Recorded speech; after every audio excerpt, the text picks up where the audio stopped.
주님의 평안으로 인사드립니다. 오늘도 우리가 하나님의 말씀을 연구를 해보도록 하겠습니다. 오늘 연구할 주제는 일요일 법령인데요. 짐승의 표가 되겠죠. 오늘 이 일요일 법령에 대해서 말씀을 나눠보도록 하겠습니다.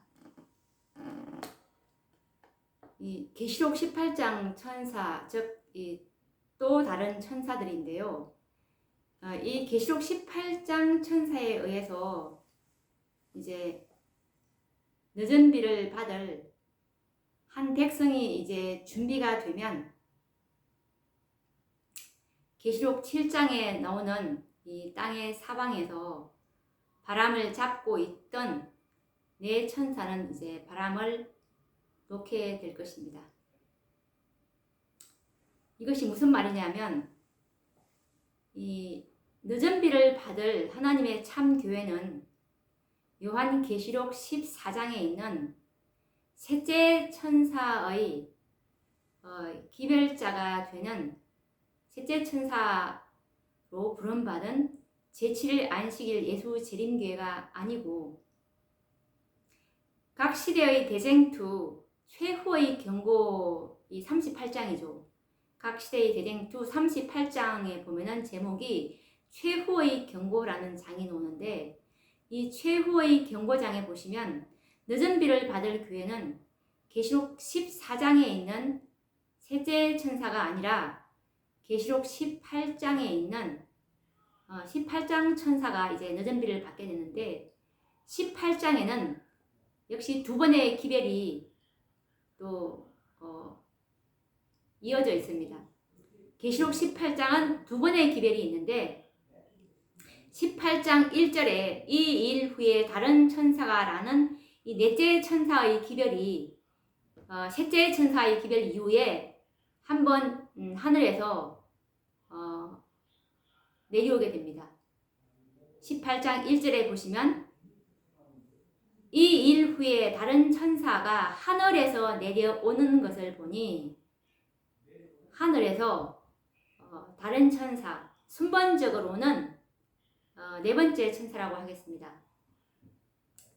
성경에는 넷째 천사라는 말이 없습니다. 물론 예언의 신에도 없습니다. 그렇지만 우리가 순번적으로 알기 쉽게 십계명도 첫째 계명, 둘째 계명 이렇게 출애굽기에도 이렇게 없지만 우리가 이 성경 앞에 우리가 알기 쉽게 첫째 계명, 둘째 계명이라고 하듯이 마찬가지로 계시록 18장 1절에 있는 이 일 후에 다른 천사는 계시록 14장에 있는 셋째 천사의 기별 이후에 내려오는 또 다른 천사의 기별이기 때문에 넷째 천사라고 붙인 것인데 이 넷째 천사는 이 참된 셋째 천사입니다. 참된 셋째 천사 기별로서 믿음으로 말미암는 의, 그리스도의 의라는 그 기별이 바로 이 참된 셋째 천사의 기별입니다. 예수 그리스도의 이 완전한 품성을 선물로 주시겠다는 그 기별인데 이 기별은 믿음으로 우리가 받을 수 있다는 참으로 복된 기별이죠. 우리의 어떤 공로로 선행으로 우리가 완전한 품성을 우리가 받는 것이 아니라 믿음으로 은혜로 이것이 하나님께서 값없이 주어진다는 이 소식이 이 계시록 18장에 있는 이 기별이라는 뜻이죠. 그리고 계시록 18장에 있는 그 넷째 천사의 기별 이후에 다시 한번 하늘에서 요한 계시록 18장 4절에 보시면 내가 또 들으니 하늘로서 다른 음성이 들리니 라고 이렇게 하늘로서 다른 음성이라고 기록이 되어 있는데 이 음성은 초기문집 큰 외침장에 보시면 이 음성이 천사들로 이렇게 나옵니다. 하늘에서 온 기별이죠. 그래서 이 다섯째 천사의 기별이 역시 셋째 천사의 기별입니다. 다른 기별 아닙니다. 셋째 천사의 기별 이후에 넷째 천사, 다섯째 천사 이것 역시 다 셋째 천사의 기별입니다. 기별은 그렇지만 왜 계시록 14장에 있는 셋째 천사의 기별 이후에 계시록 18장에 있는 넷째 천사니 다섯째 천사니 왜 이렇게 내려왔느냐? 그런데 이 넷째 천사의 기별, 다섯째 천사의 기별 역시 셋째 천사의 기별이라고 하는데 왜 셋째 천사의 기별이 또 내려오느냐? 이것 궁금하실 것입니다. 그래서 이 사람들은 계시록 18장에 이 천사, 넷째 천사, 다섯째 천사 하면은 집에 겁을 먹고 도망을 가버립니다. 왜냐하면 이것이 다른 기별인 줄 알고. 그렇지만 이 넷째 천사, 다섯째 천사의 기별은 셋째 천사의 기별로서 왜 셋째 천사의 기별이 셋째, 넷째, 다섯째 이렇게 세 번씩 하늘에서 내려왔어야 했는지 이것을 우리가 아시면 계시록 18장 천사를 연구해 볼 필요를 느끼게 될 것입니다. 왜냐하면 이 기별이 올 때마다 이 기별을 받는 주체가 달라지기 때문에 우리는 교회를 옮겨야 합니다. 왜냐하면 이 기별이 내려올 때마다 이 기별을 받는 수신자, 즉 교회가 있지 않습니까? 이 넷째 천사의 기별을 받아야 될 교회는 셋째 천사의 기별을 받은 재림교회였습니다. 재림교회에게 이 넷째 천사의 기별이 왔는데 넷째 천사의 기별이 온 이유는 예수님의 이 지성소 사업이 바로 셋째 천사의 사업인데 이 사업은 계시록 7장 2절에 보시면 살아계신 하나님의 인을 치는 14만 4천의 이 수효 입맞은 자의 수를 들으니 14만 4천인이라는 계시록 7장 4절에 14만 4천의 수요를 계수하는 사업이 바로 이 셋째 천사의 사업이고 예수님의 지성소 사업이었습니다. 이 사업을 재림교회가 잘 이끌어 갔더라면 계시록 18장에 있는 넷째 천사가 다시 하늘에서 내려올 필요가 없었습니다. 그런데 재림교회가 이 셋째 천사의 기별인 믿음으로 말미암은 의의 기별을 잃어버리게 됩니다. 이것은 리비엔 헤럴더 1892년도에 화이 선지자께서 믿음으로 말미암는 의의 교리를 우리 백성들이 잃어버렸다라는 그 말씀을 제가 누누이 말씀을 많이 드렸는데 그렇게 되므로 이 예수님의 지성소 사업은 이 사업을 마쳐야 했고 그래서 잃어버린 이 인치는 사업을 하기 위해서는 믿음으로 말미암는 그리스도의 의의 이 기별을 하나님께서는 또 주셔야 했던 것입니다. 이 의는 하나님의 의이고 그리스도의 완전한 품성을 우리가 믿음으로 선물로 받을 수 있다는 그런 복된 기별이었죠. 그런데 재림교회가 이 기별을 거절했고 기별을 거절하게 되면은 하나님의 은총에서 떨어져 나가게 되었고 재림교회는 이제 더 이상 하나님의 이 사업을 끌고 갈 수 없는 그런 믿음의 실족을 보였기 때문에 엘리야가 실족하게 되므로 엘리사에게 이 개혁 사업에 이 바톤이 넘어갔던 것처럼 역시 마찬가지로 재림교회가 이 사업을 하지 못하겠다는 그 의미가 바로 기별을 받지 않은 것이거든요. 지도자들이 그때 받지 않았습니다. 우리가 저의 동영상을 보신 분들은 이 계시록 18장 천사를 검색해 보시면 제가 이 말씀을 누누이 많이 했습니다. 그래서 이 18장 1절에 넷째 천사의 기별이 재림교회에게 왔지만 재림교회가 이것을 거절하게 되므로 이 기회를 받은 이 남은 무리가 있지 않겠습니까? 그래서 그 남은 무리가 오늘날 넷째 천사의 운동을 하고 있는 IMS라는 세계 선교회, 개혁운동 세계 선교회라는 이 교회가 전 세계적으로 이제 넷째 천사의 기회를 전하고 있습니다.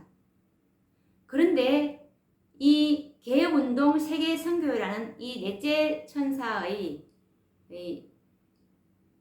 기별자들이, 이 교회가 이 사업을 또 할 수 없게 되므로 역시 마찬가지로 셋째 천사의 기별을 잃어버리게 됩니다. 얻게 되므로 계시록 18장 4절에 내가 또 들으니 하늘로서 다른 음성이라는 이 다섯째 천사가 이 사업을 이제 하게 된 것이죠. 그런데 이 다섯째 천사의 기별 이후에는 더 이상 기별이 없습니다. 그래서 초기 문집에는 이 다섯째 천사의 기별 이후에 이 기별자들에게 이 늦은 비가 부어줄 것을 하나님께서 말씀을 하고 계십니다. 초기 문집 278페이지에 보시면 하나님의 영광이 오래 참고 기다리던 성도들에게 임하였다라는 이 말씀이 다섯째 천사의 기별 이후에 이 천사에게 이게 주어지게 됨을 알 수가 있습니다. 그리고 각 시대의 대쟁투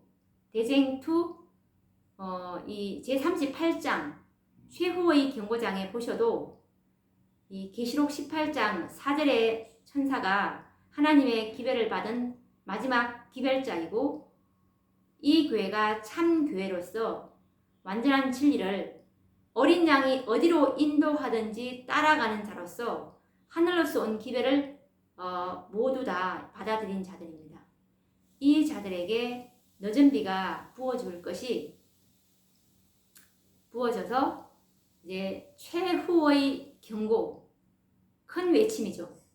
내 백성아, 거기서 나와 그의 죄에 참여하지 말고 그의 받을 재앙을 받지 말라는 이 최후의 경고가 누가 바라게 되냐면 바로 계시록 18장 4절의 천사인 내가 또 들으니 하늘로서 다른 음성이라는 이 다섯째 천사의 기별을 받은 기별자들이 이 기별을 바라게 되는 것이죠.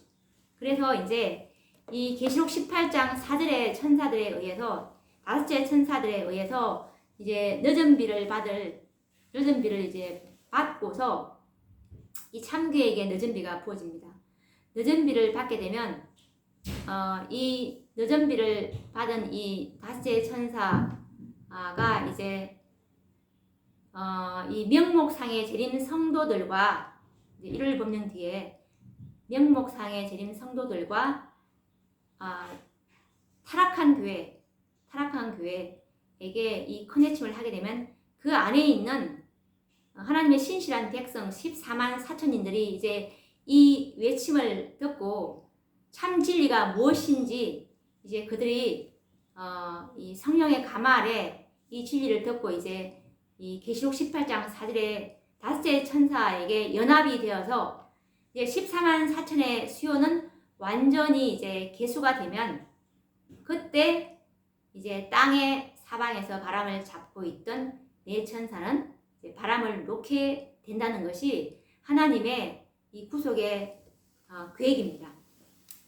이것이 계시록 7장 1절에서 3절 말씀에 있는데 읽어보도록 하겠습니다. 이 일 후에 내가 내 천사가 땅 내 모퉁이에 선 것을 보니 땅의 사방의 바람을 붙잡아 바람으로 하여금 땅에나 바다에나 각종 나무에 불지 못하게 하더라. 또 봄에 다른 천사가 살아계신 하나님의 인을 가지고 해 돋는 데로부터 올라와서 땅과 바다를 해롭게 할 권세를 얻은 내 천사를 향하여 큰 소리로 외쳐 가로되 우리가 우리 하나님의 종들의 이마에 인치기까지 땅이나 바다나 나무나 해하지 말라 하더라 라고 말씀에 나와 있기 때문입니다. 살아계신 하나님의 인을 치기까지는 땅이나 바다나 나무나 해하지 말라 이렇게 말씀하고 있는 거죠.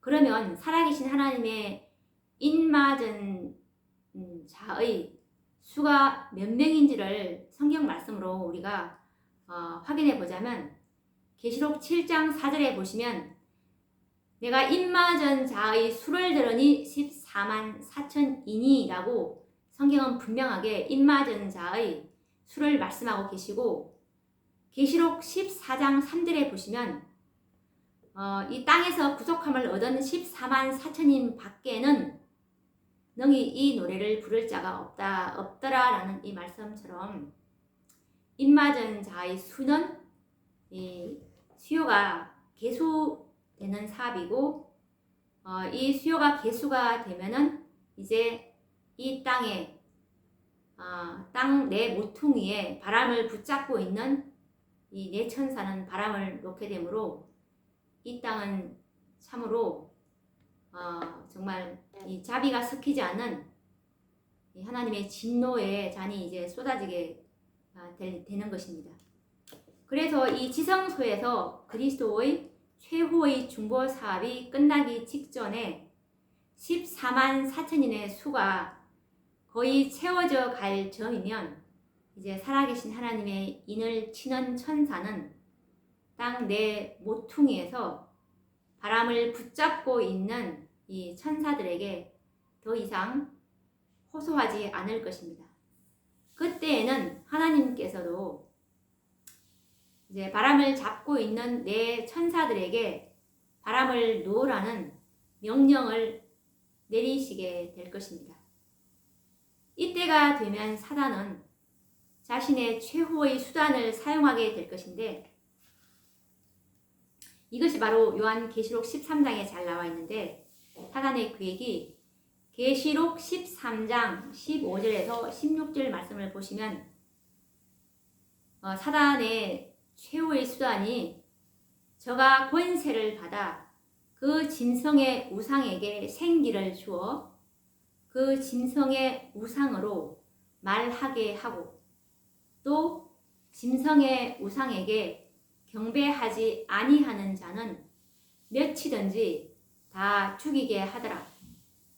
저가 모든 자, 곧 작은 자나 큰 자나 부자나 빈궁한 자나 자유한 자나 종들로 그 오른손에나 이마에 표를 받게 하고라는 이 예언이 이제 성취되게 되는 것입니다.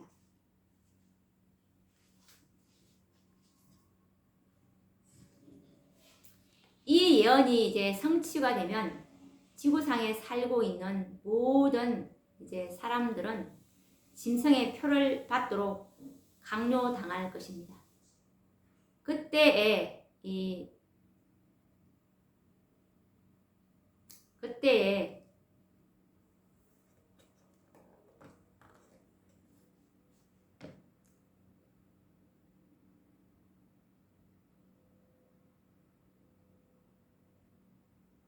최후의 경고를 하게 되는 계시록 18장 이 천사가 다섯째 천사죠. 이 다섯째 천사가 셋째 천사의 기별을 이제 말하게 될 것입니다. 셋째 천사의 기별과 함께 이제 최후의 경고를 하게 되고 짐승과 그의 우상에게 경배하고 그 이름의 표를 받는 자는 누구든지 밤낮 쉼을 얻지 못하리라 하더라라는 이 경고의 음성을 큰 소리로 외치게 될 것이죠. 그러면 이 짐승의 표는 무엇인지 우리가 알아봐야 되겠죠. 이 짐승의 표는 과거에는 세계적인 금융수단으로 사용하던 바코드 형태나 전자칩이 내장된 크레디트 카드 제도를 짐승의 표로 해석한 이들도 있었습니다. 그 외에도 몸에 새기는 전자 문신이나 여러 가지 과학적인 수단들로 666을 해석하기도 했습니다. 지금은 미국에서 개발하고 시행하고 있는 현재 전 세계적으로 수출도 하고 있는 이 베리칩을 두고서 이제 짐승의 표라고 가르치는 사람들도 있었습니다. 그러나 이것들은 모두 짐승의 표가 아니라는 것입니다. 물론 몸에 새기는 전자 문신 같은 것은 그리스도인들은 받지 말아야 합니다. 왜냐하면 말씀에 레위기서 19장 28절에 보시면 몸에 무늬를 놓지 말라 나는 여호와니라 라고 말씀이 있기 때문인데요. 그렇지만 이런 전자 문신이나 이 칩을 몸 속에 삽입한다고 해서 이것이 짐승의 표를 받는 것은 아닙니다. 만약에 이런 것이 짐승의 표를 받는 것이라면 자신의 믿음과는 무관하게 짐승의 표를 받게 되는 경우가 있을 것인데, 그것은 신체의 자유를 결박한 후에 강제로 이마나 오른손에 666 바코드를 새길 수 있을 것이고, 그리고 또 전자칩을 삽입할 수도 있기 때문이라는 것이죠. 그래서 이것은 짐승의 표가 될 수가 없다는 것입니다. 앞으로 일요일 법령이 제정되고 이 짐승의 우상이 세워지게 될 때면 많은 사람들은 이제 감옥에 갇히기도 하고 결박을 당하게 될 것입니다. 그리고 우리의 원수들은 이들에게 강제적으로 666 바코드를 이마에나 손에 새길 수 있을 것이고, 그렇게 되면 이들이 짐승의 표를 받았기 때문에 하나님의 진노의 포도주를 마시고 구원을 잃어야 한다. 이것이 말이 안 되는 거죠. 말이 안 되는 것이죠. 그래서 결코 그럴 수는 없는 것이고, 이것은 정말 하나님의 뜻하고는 너무나 공의로운 일도 될 수가 없고, 이거는 참으로 성경적이지 않는 것입니다. 그러면 성경과 예언의 신에서 말하는 짐승의 표를 받는다는 말은 무엇일까요? 사단은 이 땅에 자신의 대리자인 법안권, 즉 짐승을 통해서 하나님의 거룩하신 품성의 사본인 10계명 중에 하나님의 인이 들어있는 제7일 안식일을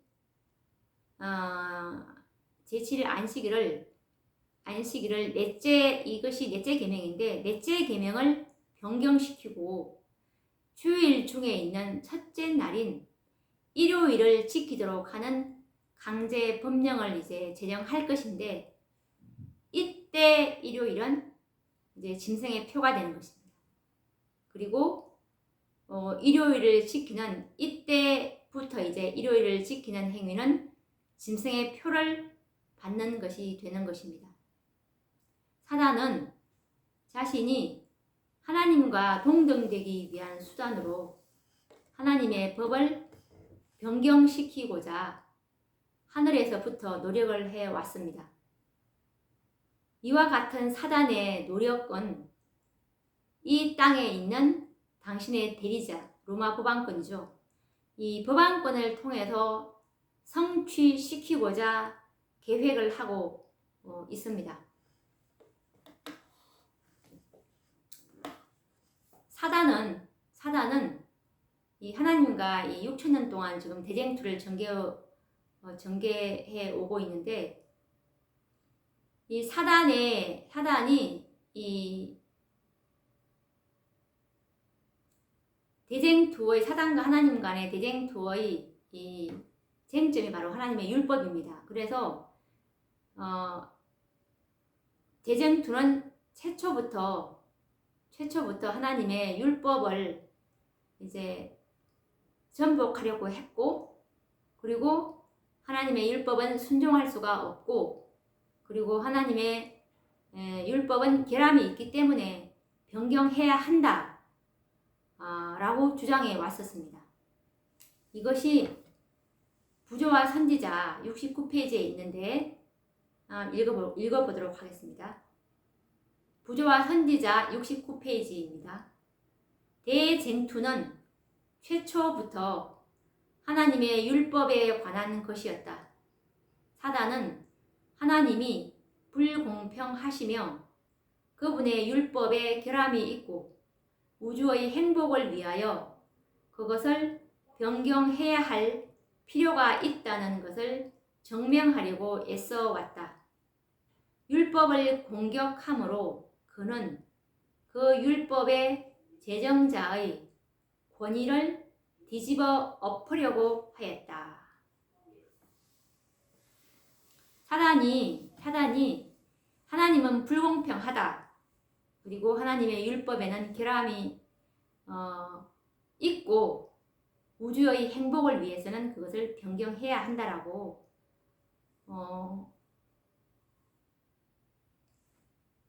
꾸준히 주장해 왔고, 그래서 사단은 율법을 공격함으로 그 율법의 제정자인 하나님의 권위를 이제 뒤집어 엎으려고 했던 것이죠.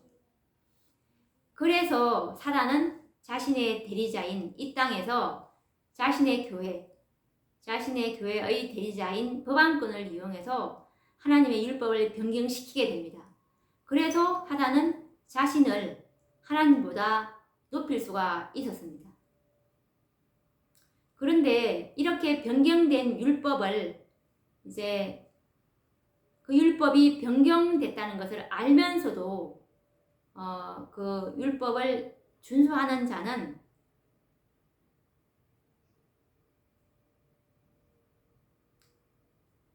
하나님 대신에 법왕에게 경배하고 법왕에게 순종하는 표가 된다는 것입니다.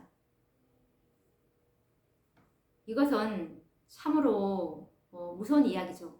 그래서 지금은 아직까지는 이것이 짐승의 표가 아닌 것이 아직 일요일 법령이 전 세계적으로 내리지 않았습니다. 그런데 앞으로 일요일 법령이 이제 사탄이 일요일 법령을 이제 내리게 되면 이 전 세계가 일요일이 하나님의 날이 아니고 하나님의 법이 아닌 이 사실을 이제 알면서도 그들이 일요일을 이제 준수하겠다라고 하면 이것은 법왕에게 경배를 표하는 것이기 때문에 이때부터는 이제 짐승의 표를 받는다는 것이죠. 이것은 각 시대의 대쟁투 446페이지에 있는 말씀입니다. 각 시대의 대쟁투 446페이지에 있는 말씀에 법안권은 오직 하나님의 율법을 변경시킴으로써 자신을 하나님보다 높일 수 있었다. 그리고 누구든지 이와 같이 변경된 율법인 것을 알면서도 그것을 준수하는 자는 그 율법을 변경시킨 자에게 최상의 영광을 돌리는 셈이다. 이와 같이 법안권의 율법을 순종하는 행위는 하나님 대신에 법왕에게 순종하는 표가 되는 것이다. 라고 선지자께서 기록하셨습니다. 하나님의 보좌가 되는 하나님의 보좌의 기초는 하나님의 율법인데, 이 하나님의 보좌의 기초가 되는 율법을 변경시키고 하나님의 그 인이 새겨져 있는 넷째 계명, 이 안식일 계명이죠. 이것을 제7일 안식일을 제거하고 법안권, 즉 짐승의 권위의 상징이 되는 주일 중 첫째 날인 이 일요일은 곧 짐승의 표가 되는 것입니다. 일요일이 짐승의 표라는 말씀이 선지자의 말씀 각 시대의 대쟁투 448페이지에 있는데 읽어드리도록 하겠습니다. 각 시대의 대쟁투 448페이지. 천주교회의 저술가들도 그 교회의 권위의 표로서 안식일을 개신교도들도 시인하고 있는 바와 같이 일요일로 변경한 그 사실을 들어서 말하며 개신교도들도 일요일을 지킴으로써 교회가 모든 축제일을 제정하고 사람들을 정죄할 권세가 있음을 시인하는 것이라고 말한다. 그러므로 안식일의 변경이야말로 로마 교회의 권위의 표, 곧 짐승의 표가 아니고 무엇이겠는가?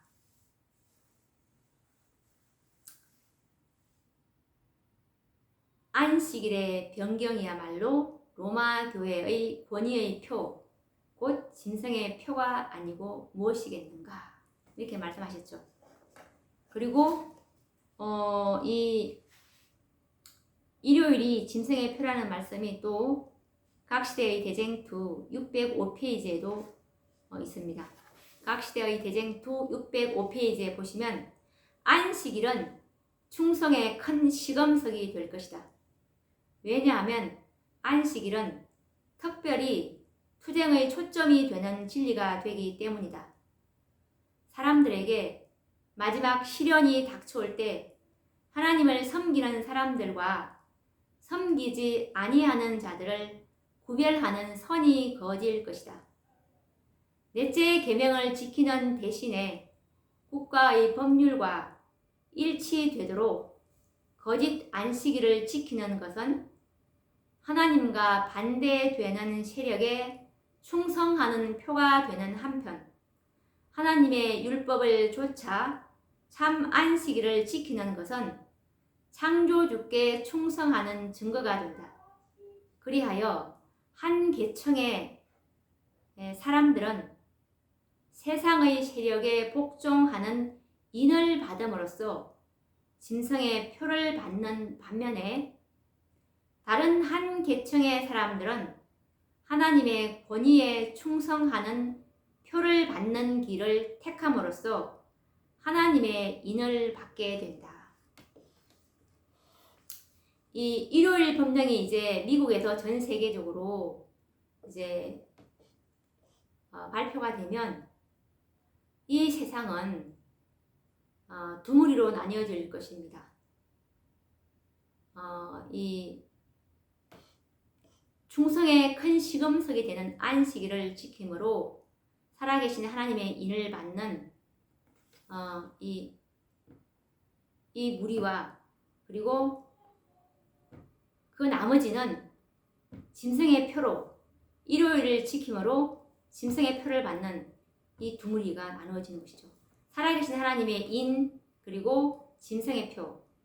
이 살아계신 하나님의 인을 받는 자는 14만 4천이 정해져 있기 때문에 14만 4천이 딱 이 카운트가 끝나면 더 이상 이제 예수님은 지성소 봉사가 없기 때문에 이 땅에 있는 모든 사람들의 운명은 이제 다 짐승의 표로 이제 결정이 나 버린다는 것이죠.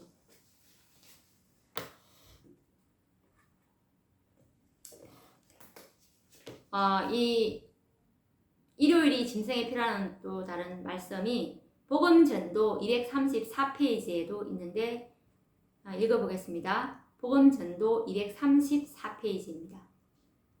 장차 짐승의 표를 받음. 안식일의 변경은 로마 카톨릭 교회의 권위에 대한 상징이며 표를 받게 되는 표가 되는 것이다. 넷째 계명의 주장을 이해하면서도 참된 안식일 대신에 거짓 안식일을 지키기로 선택하는 자들은 오직 자기만이 그것을 명령할 수 있다고 주장하는 그 권세에 경의를 표하게 된다. 짐승의 표란 하나님께서 제정하신 날 대신에 세상 사람들이 받아들인 법안권이 제정한 안식일을 의미한다. 이 말씀에서 보시면 안식일의 변경은 로마 카톨릭 교회의 권위에 대한 상징이라고 말씀하고 있습니다. 그리고 이 넷째 계명의 주장을 이해하면서도 참된 안식일 대신에 거짓 안식일, 일요일을 지키기로 선택하는 자들은 오직 자기만이 그것을 명령할 수 있다고 주장하는 그 권세, 이 로마 법안권이죠. 로마 법안권에게 경의를 표하게 된다고 말씀하고 계시고, 짐승의 표를 뭐라고 정의하냐면 하나님께서 제정한 날 대신에 세상 사람들이 받아들인 법안권이 제정한 안식일, 일요일을 가리킨다고 정확하게 말씀하고 있네요. 예. 그러면 오늘도 우리가 이 짐승의 표, 이 일요일 법령에 대해서 우리가 연구를 해보았습니다. 그러면 다음 시간에 또 말씀을 계속 이어서 연구를 해보도록 하겠습니다. 감사합니다.